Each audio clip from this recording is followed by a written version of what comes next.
Well, hello everyone, and thank you for joining Metaverse Express Full Stop, where we hit the brakes to discuss hot topics and the metaverse. Joining me today is a very special guest, Rhys Skellern. See, I didn't mess up the last name. He is the communications manager at Veve. I am just very excited to introduce Rhys and the incredible Veve project to you guys today. Rhys, we are so grateful to have your time and attention today. Welcome to the show. Thank you. Thank you so much for having me. Of course. I know I told you this, but I'm gonna say it on the record now. I have a confession to make. And my confession is that I don't know why it's taking me so long to learn about and be introduced to Veve. Oh my God. I am ashamed. How did you find us? That's probably a great place to start. Well, better late than never, but through spaces, because let me tell you, through your community, because what an incredible community you guys have. I never realized how big Veve was, or the community was, until I started listening to the spaces. And they're so hard to keep up with too, because they're every day, not just one, they're multiples of spaces, people talking about, and such passionate people. They love you guys. They are die-hard fans. You guys are very lucky. We are. And, we've always referred to the community as our family, and that's actually how we all interact with each other, whether it's spaces or AMAs or just chatting on Discord. I mean, everybody is passionate. Some people would call them crazy, but it's the good kind of crazy. And we're very blessed to have so many passionate fans around us. Yeah. It's unbelievable. But it just goes to show that speaks volume, right? When you don't have to talk about yourself, that says a lot about you guys and what the product that you guys are putting out there. And, that's why for today, I really want us to introduce Veve and Veveverse to our non-crypto natives, because I think they need to know who Veve is. Completely agree.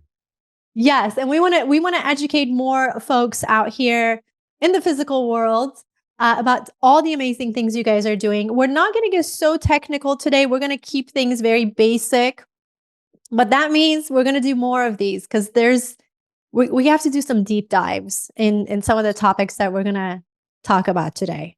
Sounds good.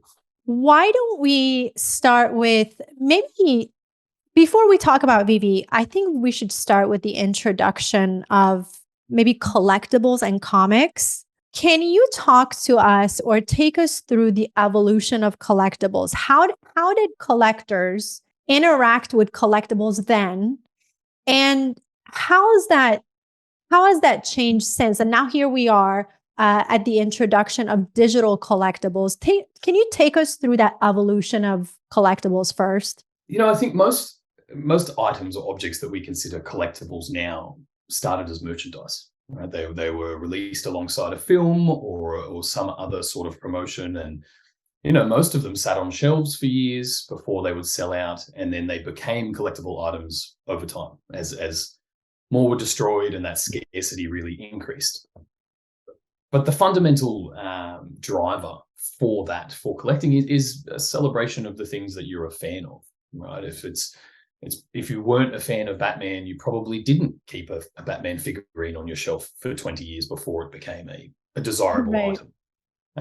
So that's where they all really start. It starts as merchandise or some sort of promotion, and over time, these things become collectible items. Now, the big difference with digital collecting is that you can enforce that scarcity from day one, right? And you can program it effectively, because you're in control of how many of a particular item is available. Which really kind of flips the narrative a little bit. And I think it changes people's expectations a little bit too, that every digital item should be a collectible, when that's probably still not going to be the case, right? Unless there is a standout piece or a grail, as we call them in digital collecting. A lot of these things will continue to be merchandise rather than desirable collectible items. But that doesn't mean that it's not collectible for you or I.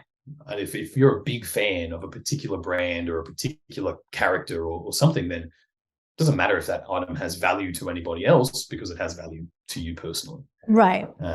And I think that that's fundamentally what drives collecting. Of course, there's plenty of speculation, right? And collecting itself has really become trendy the last few years, right? It was always kind of the comic book nerds and things like that had all these huge collections, the people that were genuinely passionate about it. But it's really been popularized in the last few years. Logan Paul and some of these kind of bigger scale voices and influencers have really turned it into something more, I guess, something a bit more fun and obviously with financial incentive.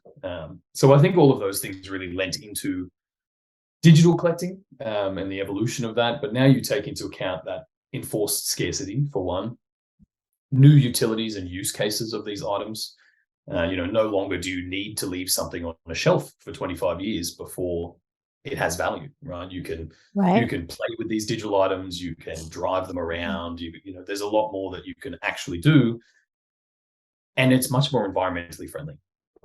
You're not producing tons and tons of plastic waste, shipping them across the world just to celebrate something that you're a fan of. You now have instant distribution and instant, any product can be released across the world from one location, which allows everybody to participate instead of, the one who happens to live by the comic book store or, went American picking in somebody's shed, right? It's democratizing collecting. And I think that really is reinvigorating people's passion for it. We're going to get into this a little bit later, but I think what's really unique here is that I actually was interviewing the founder of Tixology, and they focus on Web3 tickets.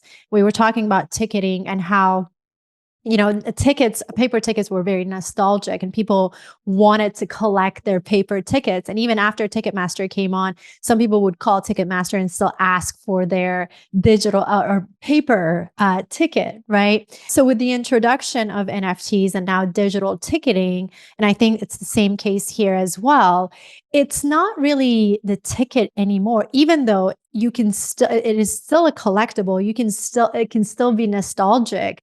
But now it opens a door that goes beyond the ticket or goes beyond the collectible, because now you're introducing experiences, right? Exactly and we're gonna get into Veve experiences because there's some very, very cool stuff. Can you tell the viewers what is Veve, and when it comes to the world of digital collectibles and comics, what's Veve bringing to Web3?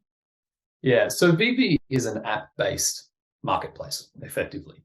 And our real point of difference is that we bring premium licenses into this space. So, our CEO, David, has been in the licensing space for 25 years now. Head of licensing, Alfred Kahn, many people may recognize the name, but he was responsible for some He's of like the god of licensing. Just say it, Rhys. He's the god of licensing. Yeah. Yes. So we kind of came at this space from a very different perspective, right? And that perspective was, effectively a licensing agreement that already exists in the physical world, but making that useful in this new digital space. So that's our key point of difference. And with that, I mean, you can see some of the brands behind me that we have on board, and we're going to talk about that. Mm-hmm. Yeah, we'll get there. Yeah, I think we're over 250 licensed partners now and artists. Wow. And all of that. And, fundamentally, the snowball that we've kicked off, that as that momentum grows, more licensors would want to be in the place where there's eyeballs and where there is an engaged community and user base. But our product has always been built around celebrating people's fandoms. Right? We always believe that everybody is a fan of something. So you might love collectible cars, but you're not a fan of Ghostbusters. Okay, we'll cater to that. You might love artworks, but you're not a fan of collectible cars. Okay, well, we can cater to you. And it all takes place in a really easy to use application on your phone. And I think that was a really big driver of our early success, because you don't need to understand MetaMask, how to buy Ethereum, how to fund a wallet, what gas is, what a private key is. You can just download Veve, create an account and start collecting. And that's a big point of difference for us even today. Well, that also lowers the barrier for entry. It can be a little intimidating in our space. And I think that right there makes it much more palatable for people want to try the product. I know when I was going through the website, and I want people to do this too, the Veve virtual showrooms are absolutely fascinating. And people can, I think there's a demo out there that people can go watch as well. Will you take us through how collectors can not only display their collectibles and comics that they own in these digital realms, but what's really cool here, they can also interact with their portfolio or their collectibles through augmented reality, right? That's right. Yeah, that has been available since day one on Mhm. the Veve app, and another huge driver of the success, because ultimately we're trying to change a paradigm, right? We're trying to shift the collector mindset, not away from physical necessarily, but to also accept this new medium, right? And a lot of artists have taken that challenge up and everything. But in order to do that, we needed a way to bridge that gap. And Mhm. augmented reality, as a reasonably new technology, has really assisted us with that, right? So not only can you own these collectibles, they're not just our collectibles aren't just a JPEG that lives on in your wallet, right? They're premium 3D models that you can drop into your lounge room. You can walk around them, fully inspect them, all of those kind of things. But then we also have a digital showroom. Now, if I don't know if you know any like crazy collectors, but they part of the game is showing off your They're collection, out right? there. There are many They're of out them there. out there. Yes. Yeah, our CEO is one of them. He's the king crazy, but but it's really based on that premise. It's not just that you want to collect something; you want to be able to show it off and flex that muscle a little bit. And the digital showrooms really created that experience for us, and in the digital realm. So as a collector, everybody has their own showroom, and eventually will have their own home space in the Veveverse, which I'm sure we'll get to. And you can customize this space however you want, change the lighting, place your collectibles anywhere, effectively creating 3D dioramas of your showroom. And then you can take that entire showroom and drop it into augmented reality and literally walk through it as if you were walking through an exhibition or an exhibition space. Unbelievable. It is so cool. Like I can literally go stand right next to my marble, right? Exactly right. And you can drop all of them in there, take in and create all these scenes. We also then take the augmented reality a step further. So with our collectible vehicles, like the DeLorean, for example, we actually just released the DeLorean time machine from Back to the Future 2, which Mhm. can fly. It can hover, and you can drop that vehicle in augmented reality and fly it around on your phone. Right? It's a little like a remote control car. And all of those features are actually building towards a wearable future. Right? We believe that the next 5 or 10 years, however long it takes, we will transition from phones to wearable devices. And in that world, you want premium digital content, and we are the providers of that content. So you'll be able to interact with these collectibles in a much more immersive way, using gesture control and all those things.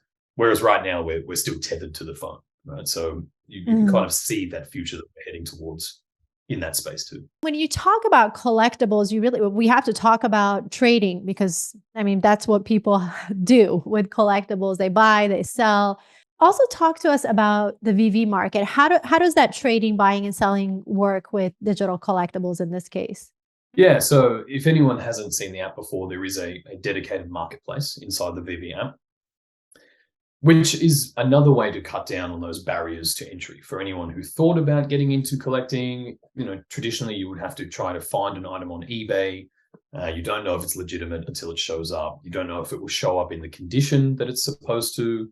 There's quite a lot of friction there. Whereas with Vivi, I mean, you have the same options. You can list something at a buy now price, or you can put it up for auction.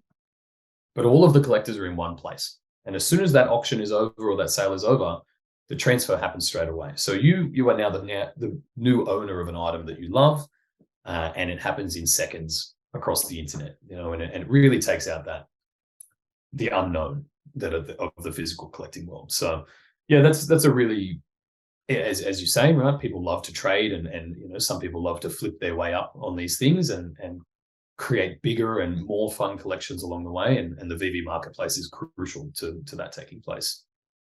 So if somebody wants to, this is the first time they're hearing about Veve and they're a collector and they're like, I need to know that they're actually on their computer right now looking up Veve.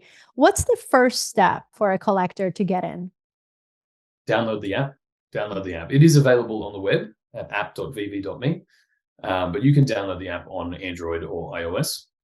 Create an account. Now you can look around the app just with a basic account, but if you want to make any sort of financial transaction, you will have to KYC your account. That's for us to keep up with the strict laws of New Zealand, AML laws, and all of those things. But it's a very simple process. You're just providing some ID. They verify that, and once that's complete, you can participate in collectible drops, which take place 5 days a week at this point. You can participate in the market, all of those things. And you don't need to understand crypto to do this. You actually can just purchase collectibles with your credit card, whatever card is linked to your account. Now, for any new users, we have an in-app currency, which is gems. So you can buy gems ahead of time using your credit card, and then you would spend those gems on the collectibles or to participate in the drop. So that's just, it's worth knowing what that system is. Of course. And we're going to talk about the OMI token as well. But before we get into the financial side of things, I wanted people to kind of first understand what Veve is and the collectibles and the NFT side of this. And I really want people to understand that this is more than just collectibles. We have to acknowledge that these collectibles are they're collectibles, but they're a door that opens to some great experiences that collectors can also have. Will you talk to us about some of these added utilities and experiences that come with Veve Collectibles? Yeah, I guess there's been a lot of examples over the past 12 to 24 months. And for us, that's also been testing the waters to see what has been received well, what hasn't. So we've already discussed the utility of actually interacting with your collectibles, dropping them into your lounge room or into your showroom. Any collectible car on the platform now is controllable, so you can drive those around. And in the future, I think we envision a place where you can race your friends in augmented reality.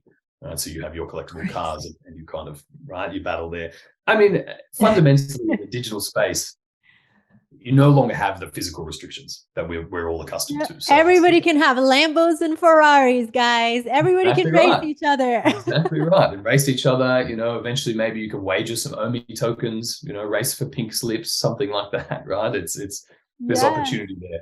But at the moment, some of the base utility that we've added to some collectibles, and I'll use a Disney example recently. So we had a series called the Disney Golden Moments. And these are some of the most iconic pieces of the Disney repertoire. The last piece that we dropped was the magic lamp from Aladdin. And if you landed that drop, you were also then airdropped the Disney D, the letter, which is based on Walt Disney's handwriting. I think it's the only product like that in existence, right? Physical or digital. I was just going to say Disney fans are going to lose their mind right now. Right. So you got that for free, and then you also received the opportunity to purchase another collectible, which was the Mickey Sorcerer's Apprentice. Right? So Mickey Mouse as well. So there's types of utility like that where a particular item may give you new opportunities to collect. We also have a partnership with the United States Postal Service, USPS. Nice. And we recently released, so we released collectible stamp art from a lot of their most successful stamp editions. But we released a series of mariachi stamps recently, and each one came with sound effects. So if you own an individual stamp, it would play the guitar or something like that. But if you put them together in your digital showroom, it would play an entire mariachi track. Stop it. Oh my gosh, this is incredible. How this cool. is super fun stuff. Super fun stuff. Talk about immersive experiences here. Yeah. One that I would recommend checking out is the Ghost Trap from Ghostbusters. So if you own, the Ghost Trap was one of the first interactive with sound effect collectibles that we had released. And everyone, enjoyed stepping on the pedal and watching it open. But if you also own Slimer and put him in the same spot, it will trap your Slimer. So it will suck your collectible into the Ghost Trap and lock it up, right? And you can do that in your lounge room, in augmented reality. We've seen so many amazing videos of people at at Comic Cons dressed as Ghostbusters and you know, putting their collectibles into the scene and things like that too. So Gosh, sky's the limit for you guys. it truly is. It truly is. And this is what we've been able to release inside the Veve app. But once we move into the metaverse, there's a whole plethora of new experiences that we can add. I feel like Veve hasn't really stepped out yet. And I feel like when you guys actually step out, it's going to be like an explosion. And I say that because I'm looking at your partnerships. When I look at Veve, there's so much that sets Veve apart from other Web3 projects. One thing in specific is your partnerships. And you talked a little bit about, well, you had mentioned a couple of them, but the unique one here is Disney. Disney doesn't just give out licenses for their characters, right? They definitely, what Disney does is for their interest first.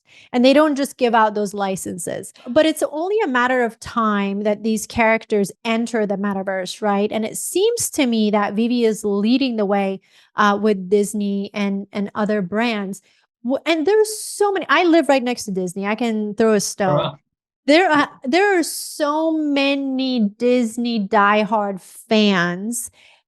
Can you talk to them just for a moment about the Disney partnership that Veve has so they understand how big this is? Our partnership with Disney actually started with Marvel. Right. And we had been sort of visiting them every few months over a period of a couple of years to really not just share our vision, but we would go back with app updates and you know, really start to showcase this. Because when we started building Veve almost 5 years ago now, nobody knew what an NFT was. Most people laughed at us. Digital collectibles, that's not a thing.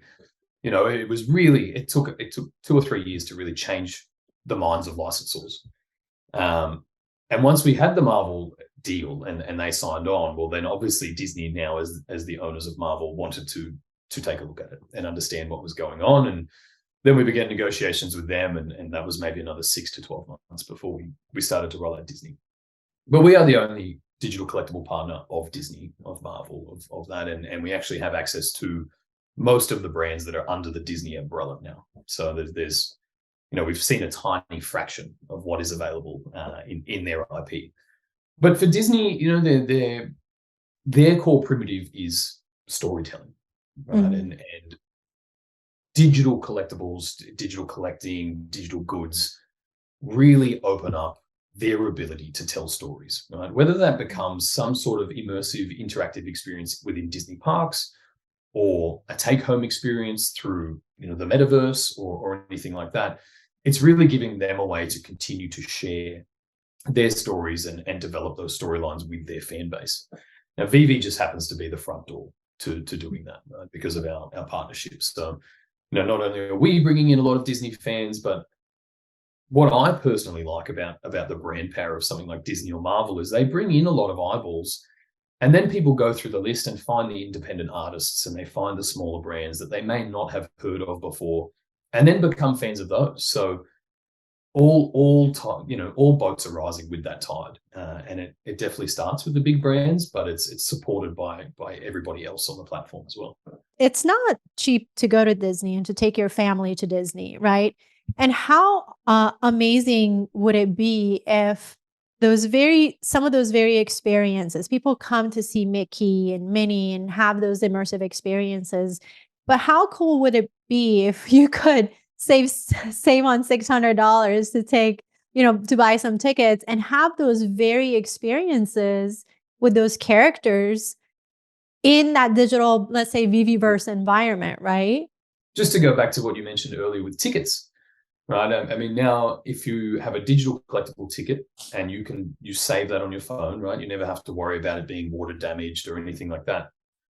And let's say you visited Disneyland 10 times. Well, they can actually see that. They can see that you're a fan, and they can now airdrop you something to reward you for your fandom, right? For celebrating that. It might be a ticket to a special Disney event, or, you know, it's a digital product. Maybe you can combine those 10 tickets and it makes one super ticket that leads you to some other experience, right? So it's not only opening opportunity for storytelling, it's opening opportunity for engagement, for rewarding the people who are supporting you as a business, regardless of the license or the artist that is behind it. It really does open an entirely new world of fan engagement. I am so excited for this partnership. That's going to be the highlights for me. But there's also other ones too. I mean, you have the post office, you have Disney. Name some of the other ones that are right up there. So yeah, obviously Marvel and Disney, Lambo, USPS, Lambo, yep, just mentioned last weekend, yeah, which is a big yep, one. yep. Alongside Medicom and Brandalism, who are releasing Banksy digital collectibles as well. Banksy is a prolific street artist. We also partner with, we do 1 of 1 or 1 of 5 exclusive artist proofs.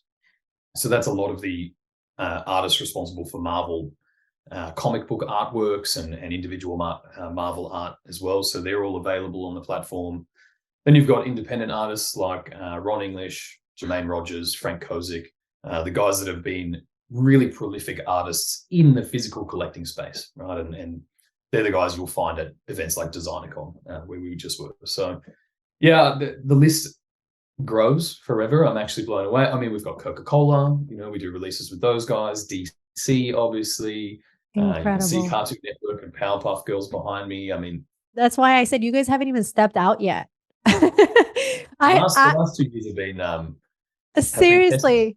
When you guys step out, I don't know what this is going to look like, but it's going to be incredible. I'm really excited. And speaking of alphas, you guys dropped a huge alpha about a few days ago with the introduction of Veveverse, Metaverse. I watched the demo right as it was happening, actually. And there were a few things very cool. How exciting that was. I will put the link in the note section so people can watch that.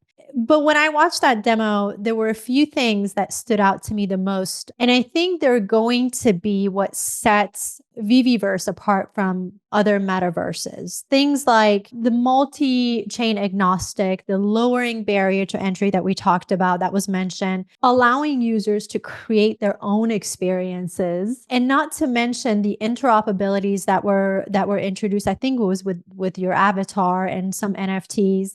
Will you talk to us about some of these key features that will ultimately set Veveverse apart from other metaverses? I guess I'll make the point to start that it'll actually set the Veveverse apart from Veve a little bit. Yes. Veve was designed because nobody really understood NFTs or digital collectibles. We built a gated application, a gated community, right?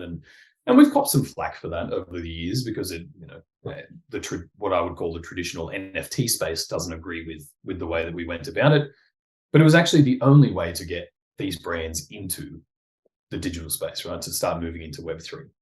But now they've seen this play out for a couple of years and they understand the opportunity much more than they did when we began this journey.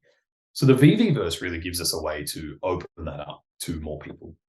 So being multi-chain agnostic, aside from the fact that it means you can bring in external collectibles and NFTs that don't have to be Veve NFTs, you can decorate your home with anything you'd like.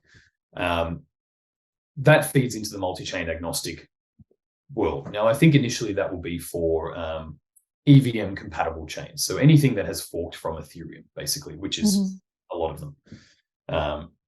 And it makes it easier to connect your wallets because you can switch between networks on MetaMask, that kind of thing. So look, that allows you to bring in your favorite collectibles that don't have to be licensed items or from big brands, and really start to decorate your home space. And that's the core.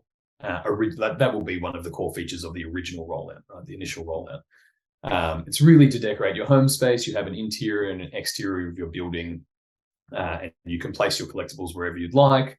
There's a lot of movement methods as well, first person or fly mode, that kind of stuff. But what the Veveverse actually enables is a lot more social interaction. Right? On the Veve app at the moment, we have a news feed and you can post to that feed and find followers and things, but it's not very easy to communicate directly with another collector. And the Veveverse will change that. So you'll have your own friend list there. I think eventually where your home space is, your friends' homes will actually appear around yours. So you can kind of just jump straight to them and have conversations. And then within that space, we could run an interview like this. We could live stream directly into your Veve home space. Other people in the metaverse can join you there and watch it live. All of those things, you can communicate with them directly. So it's really the next level of interaction between people in the digital space. That's what we're really aiming for there. People can access through mobile, PC. Yes. So the Veveverse is actually hosted in cloud servers. Mm-hmm. And the way that it's rendered and generated means that you don't need to have a really high-tech, high-spec gaming computer to take advantage of really high-end graphics. It will all be rendered and then streamed to you, so that whether you're on your mobile device or on a computer or using an Oculus headset or anything like that, everybody should have the same or close to the same experience, and that will be really high definition rendering. So making it available across multiple devices obviously lowers that barrier to entry. And longer term, I think we envision being on all consoles and all of those things too, so that you can choose the means that suits you best to interact with this world. Right.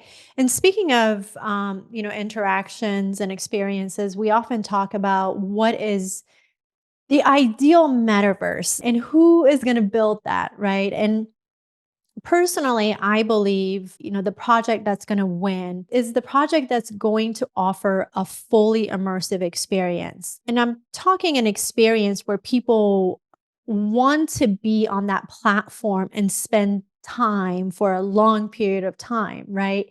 Talk to us about the type of experiences users can have in Veveverse. Sure. And look, I need to preface this by saying some of the things I'll mention will be later versions of the Veveverse, right? The first rollout will be that home space and the interactions. Of course, yeah. But we're in the same position with the Veveverse as we are with the Veve app, in that we are the licensee, right? We hold a lot of these licenses and can therefore offer that branded content in our metaverse. Now, that can give us ways to gate certain experiences. So say, for example, you want to play this particular game. Well, you need the first set of Batman Black and White, right? So you either go out and collect those, and then that unlocks an experience for you that you can play, or eventually you could rent those collectibles from other users. And we'll get into that when we get into the economy side of things. So you have that kind of experience, right? Where you need a particular set or item to go and enjoy it. But we have also partnered with our brand partners, and there will be licensed IP worlds as part of the Veveverse. And then I don't want to speak for them, because ultimately it will be up to them which experiences they want to create. But obviously, if you're a fan of DC or something and you go to DC World, well, you're going to get a lot of DC branded experiences, right? And that might eventually reward you with things in the physical world that you can redeem, or you get a secret key and then you need to collect keys from other worlds before you can unlock X experience. So I guess the easiest way to think of it is that it will start to add a lot of gamification to your collectibles and the things you can do there. And then you layer it on with the branded IP worlds.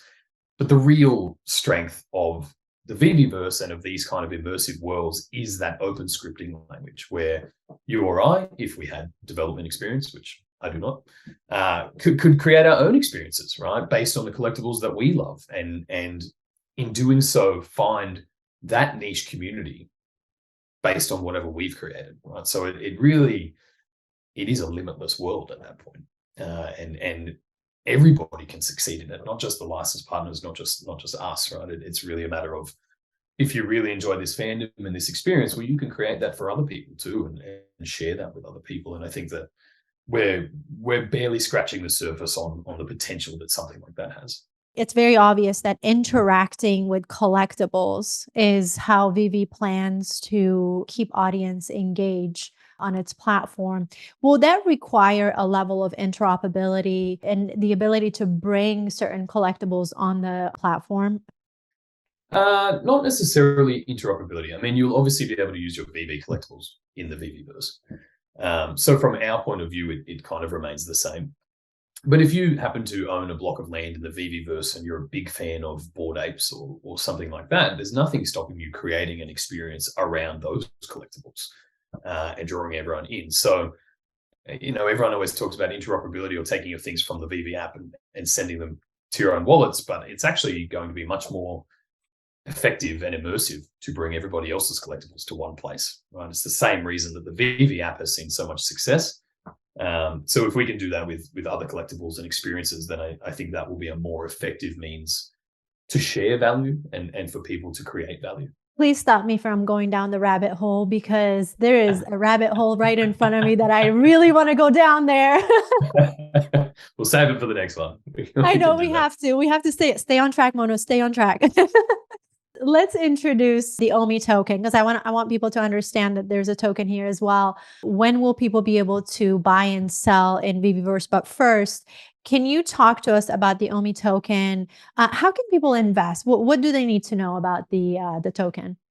Yeah, so Veve is multifaceted, right? And you really have two options to be involved. You can get involved with the collectibles, which hold their own value and nostalgia, or we have the Omi token. And that's always underpinned transactions on the app. However, we've recently just released a bit of an update to that whole system, which you can find in what we call the Omi token portal. So if anyone wants to find us on Twitter, it's just follow us at Ecomi, and you'll find the links there as well. And that really breaks down everything about the Omi token, where you can buy it, where you can use it, how you can store it, all of those basic ecosystem pieces that you need. And then we have an entire program of utility. So we're finally at a point now where we can introduce the Omi token to the Veve app. And I should say that will only be available on the web app. Really to leverage the way that you collect, right? It's all centered around building your Veve collections, but we have a staking program that will reward you with collectibles and a whole range of in-app items. We have a ticketing system. So for certain staking tiers and certain actions on the platform, you might receive a golden ticket. And that effectively guarantees you a collectible drop. So if we're dropping something big like a Lambo or something like that, and you want to make sure that you get that drop, you would submit a golden ticket for that particular release. There's a whole range of other features in there that fundamentally benefit the token. And the goal is really to increase the demand for the token, increase the velocity of the token. So we have mechanisms to encourage you to either hold it out of circulation or to spend it and reward you for that spending. And all of these systems feed together to permanently deflate the token supply over time. So the more that it is used and more in demand it is, the more scarce the token becomes over time as well. So visit the token portal. I would say that's probably that's the one-stop shop for everything Omi, anything you need to learn there, how it interacts with Veve, and then where you can use it in the rest of our community. As we mentioned earlier, our community is second to none, and they have really taken up the charge in creating games, creating marketplaces, applications that also use the Omi token. So you as an investor have even more options of where you can use the token and what you can do with it outside of Veve and the Veveverse. Well, I'm going to ask, which came first, the chicken or the egg? Collectibles, NFTs versus Omi. Which should users focus on first? Well, Omi came first in the piece. It was definitely used to help us fundraise as well and kick off this project. But as to which one is the right one for you, I mean, I have both personally. I think most people probably have a little bit of both. I've always found Veve to be, and the collectibles to be, the front door. And then people go on to learn more about Web3 or realize there's a token that underpins what we do and then go down that rabbit hole. So I think that's the way that most people come into our ecosystem. And I think there's a lot of value and merit to both of those. Of course. And speaking of value and merit, will there be opportunities for in-game economies where users can maybe build and earn or play and earn or watch and earn? What type of economies is Veve creating, let's say within Veveverse or other digital environments? Yeah, so again, just shout out to the fam. They've already created, watch to burn, play to earn games, play to burn games, all of those things that you can do. But for us, we really do envision a day where we actually have an entire metaverse economy, and that will again be built around the Omi token.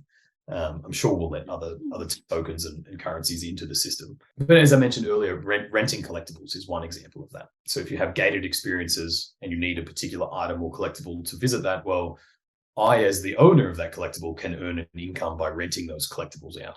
right? So there's one example. Like most metaverses we see, we will have land releases, but on that land you will have any opportunity you want to build the experiences that you want. So you can build gaming experience for other people. Obviously, we have all of that content sharing capability with video streams and things like that. So any integrations there that people come up with. But we're also letting people design and release their own collectibles, their own NFTs. And that could be things like home settings. It could be desks and lounges. We might see the IKEAs of the world move into the metaverse and really start to offer products there as well. But you can do that as an individual, right? If those assets are approved and all goes well, then obviously you are going to be earning some income on initial sales there, and anytime that item is sold on as well. So yeah, it's day one. It's day one of that capability. There's so much. There's just so much, because I was going to ask you to go one step further on the NFTs and kind of tell us more use cases, but you kind of mentioned it all, from collectibles to land to the picture you put on your wall to, everything is really is an NFT, and they're all sellable, right? They're tradable, correct? Yes. Everything. Yeah, just about. Yeah. There might be some, partition walls that came with your home space that aren't.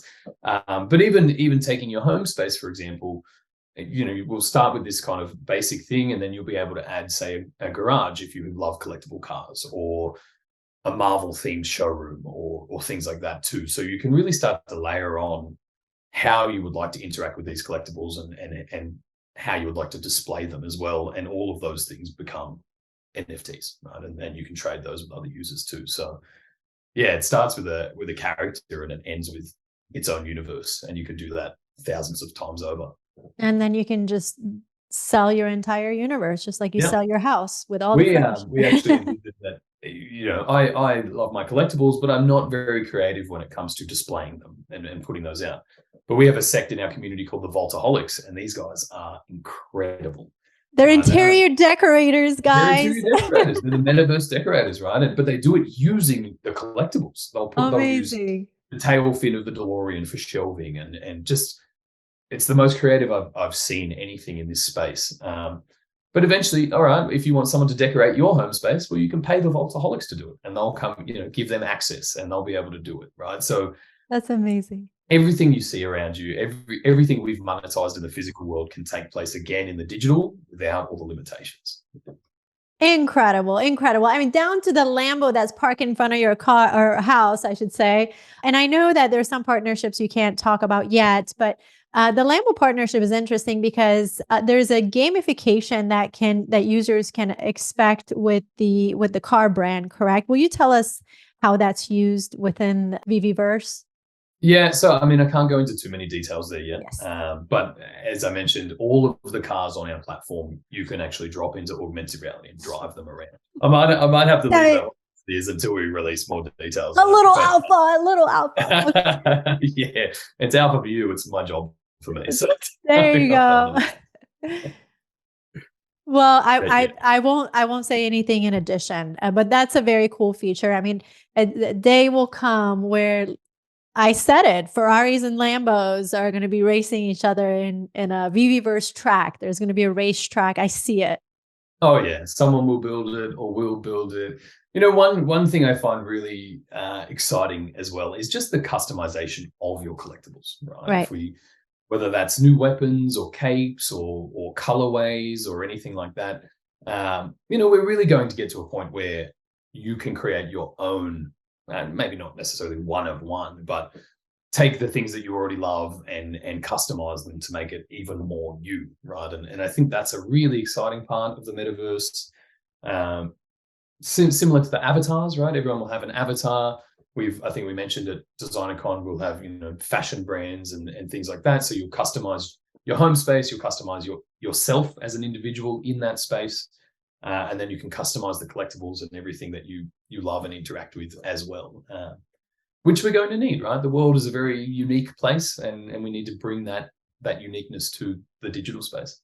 Of course, and it's not just about gamification, because when you say customizable, That's very important in gamification and providing those experiences where people can touch and feel and play and build and trade and all of those things. And that's why I think when it comes to competition in the metaverse, it's very evident that Veve is a top player, not only in building the next iteration of collectibles and comics, which is digital, but also, creating immersive experiences where people want to spend time in these multiverses and engage, play, build, interact, and in this case, even transact, right?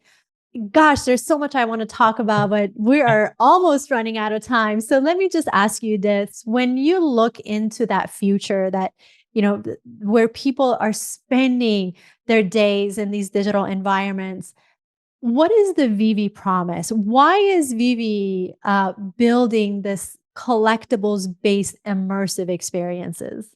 Take your time on that one. Yeah. No, I mean, there's a few reasons. I think initially it's to help people celebrate their fandoms, right, and to connect with other people who also celebrate the same thing, right? It's fundamentally we all go through life looking for community, and that can be in the physical world or in the digital space. So that's really what we've centered this experience around.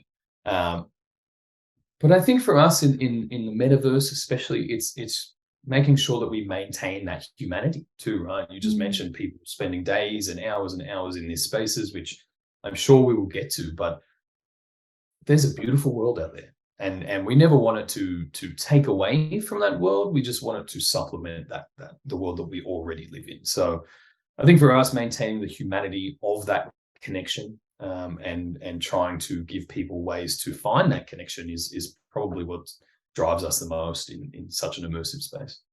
I am so excited about this. What is that thing for you? What is that thing for me? I feel like I've woken up excited about this for 5 years. Many more to come. Yeah. It's what excites me the most about this. It's brand new. And there's no one, there's nothing to copy, which means that the direction we go, right? And I'm sure that there's going to be plenty of metaverses, and many of them will succeed in whatever they're trying to achieve. But I think for me personally, and probably for us as a team, it is that limitless potential, right? We are genuinely only limited by what we can imagine.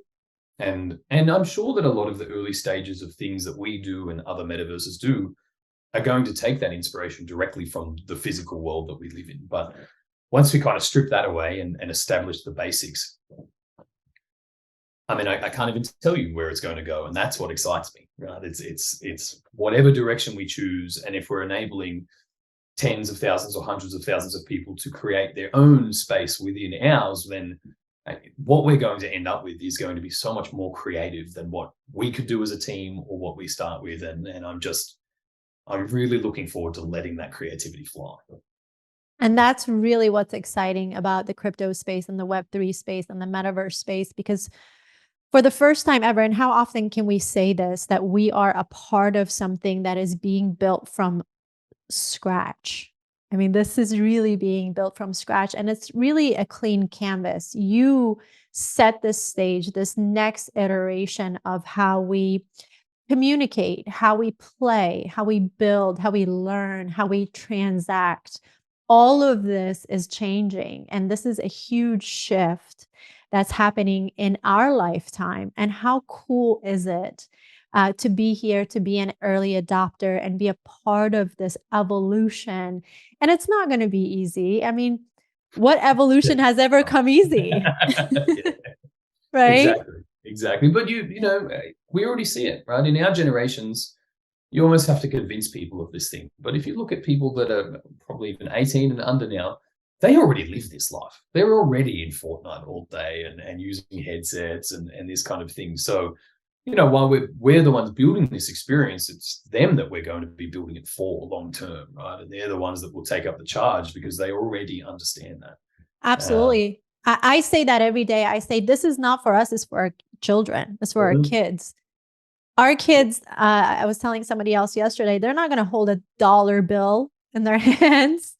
It's going to be like holding a VHS tape, or it's not. It's just a dated technology. right? By the time they're the ones with monetary power, and yeah, I just can't wait. I can't wait to see what it takes. I'm glad that we are, as a team, that we are helping to usher this in, because I think that we do it with the heart that it takes to really build in that humanity. And you really are. And what a niche area you guys have found, because it comes with a lot of emotions. You know, when it comes to collectibles, people have a lot of emotions for their collectibles. Yeah, they do. And this next iteration of collectibles, I mean, there is going to be a next iteration of everything that's around us, and you guys get the collectibles. Exactly How right.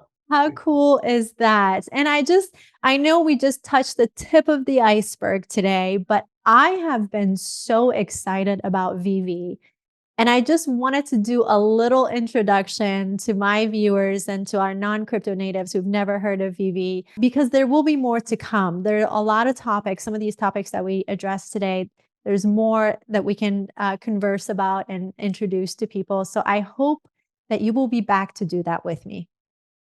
Absolutely. I look forward to continuing to share this experience with anyone that's interested. Yeah. Rhys, I want to thank you for coming on the show today. It was so, so great to have you. Please come back again soon. I will. Send me an invite. I'll be around. Absolutely. The invite is already in the mail. Well, thank you so much for joining me. And thank you, everyone, for joining us on the latest episode of Metaverse Express Full Stop. I'm your host, Mona. Until next time. Thanks, everybody.